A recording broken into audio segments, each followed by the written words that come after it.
Should we use the term Palestine? I've seen some people argue that this term was created as a cynical ploy to get rid of the Jewish state. There really never was a Palestinian state. The concept of Palestinians is not really something that the Arabs of the region cared about. They would have been happy to be part of Jordan, Syria, whatever. And other people say, well, it's the language they use now, so we might as well just use it.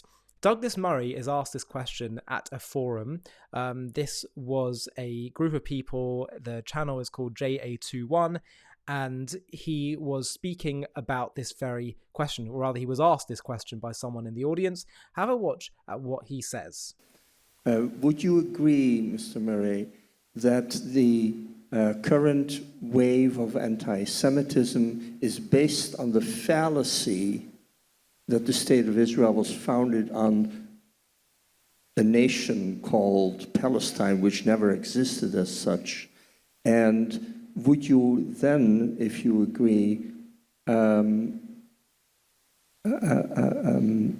join me in no longer using the fallacious words Palestinians, Palestine, pro-Palestinian protest, which all seem to perpetuate the myth that Jews are villains who steal other people's countries? Yes, that's a very brilliant point, and you're right, and it's very important. The world didn't ever talk about Palestinians as such until around 1964, as you know. It sort of, and then it really came in after 67 and 73. They were called the Arabs, and I mean, the Palestinian peoples are a set of tribes and families, and I have a friend who was born in Gaza in the time when Egypt ran it, and she was an Egyptian. She wasn't a Palestinian, she isn't a Palestinian. And yes, the development of the idea of the Palestinian people, which is a misnomer in my view, was because it made the Jews the usurpers and it made the Jews the overlords. And it's very, very interesting because it was a brilliant tactic to do that. Now you also get the one where people claim that the Jews sort of just arrived from Europe and had no historic connection with this land. And you know, you get the churches are responsible for much of this in the West. They do all these things like Jesus was a Palestinian. You know. It's not a very accurate reading of the text. But yes, it is enormously dangerous because it also plays into the thing which is the ideology of our time that's spilt out from the idiots in American campuses all over the place. As my friend Andrew Sullivan said, we all live on campus now, regrettably. And that is the idea that the whole world, and it just came from America, this idea, the whole world can be divided into victim and victimizer, oppressor and oppressed, colonizer and colonized, and so on and so on and so on. And of course, it's a totally inadequate way to understand America, but to try to impose that on the Middle East and on the Israeli-Palestinian question, the Israeli-Arab question, is quite wrong. The Iranian regime, I'm so glad you asked that. This is a very big one, isn't it? I mean, I agree with you. Everything one hears from the people of Iran is to wish to live in peace.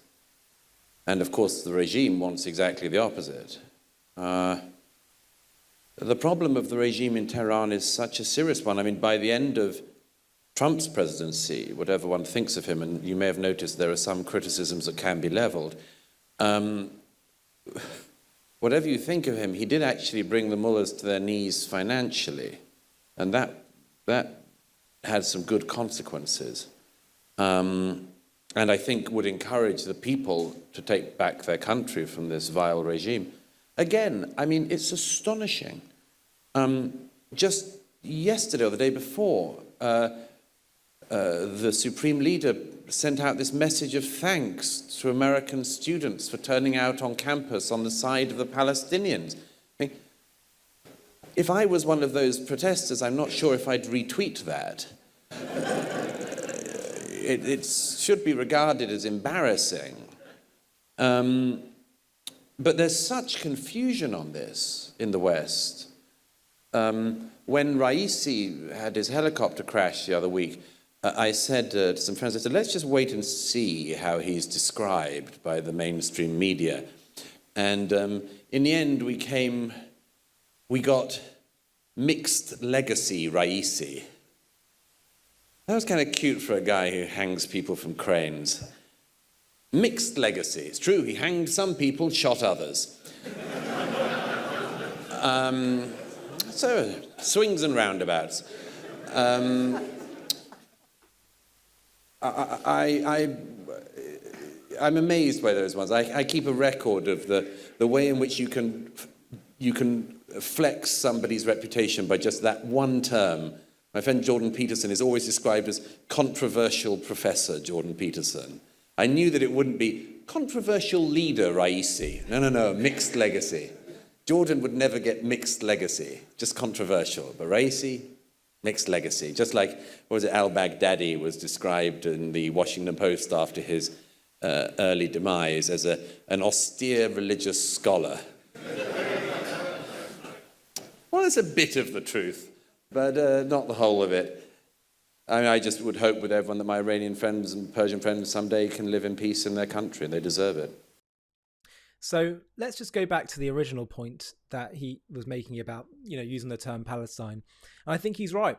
The problem is that when we talk about this language that they created simply to undermine Israel, we're actually giving them the upper hand, especially in the West, that glorifies the supposed underdog, and it fuels the false narrative that the Jews are the usurpers of the indigenous Palestinians.